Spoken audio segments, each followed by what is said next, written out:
More violence in Cairo. Running street battles erupt in and around Tahrir Square for a fourth straight day. There's no let-up in the anger and frustration of these protesters who are keeping up the fight against Egypt's military rulers. This injured protester says he was with another man critically wounded in the latest clashes. The protesters demand the military transfers power to an elected civilian government. We insist the armed forces give us a date when they will hand over power to elected officials, says this protester.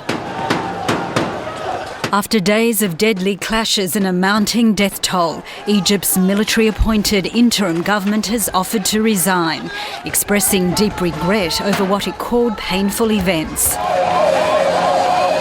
Crisis talks are underway, but it's not yet clear if the ruling military council will accept Cabinet's resignation.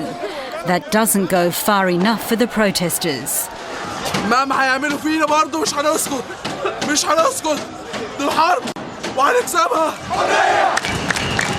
10 months ago, these people brought down a dictator, but many are still waiting for the change they hoped for.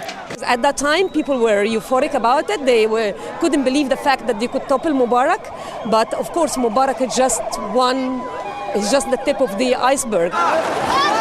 Even though the first round of post-Mubarak elections for a new parliament is due next week, it's feared Egypt's generals may still cling to power.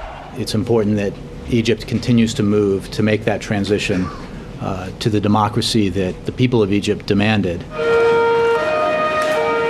With more clashes also flaring in other Egyptian cities, the escalating crisis threatens to derail next week's vote on Egypt's rocky road to democracy. Vesna Nazor, World News Australia. And CNN's Ivan Watson is covering the events in Cairo and says the demonstrations are likely to have an impact on next week's elections.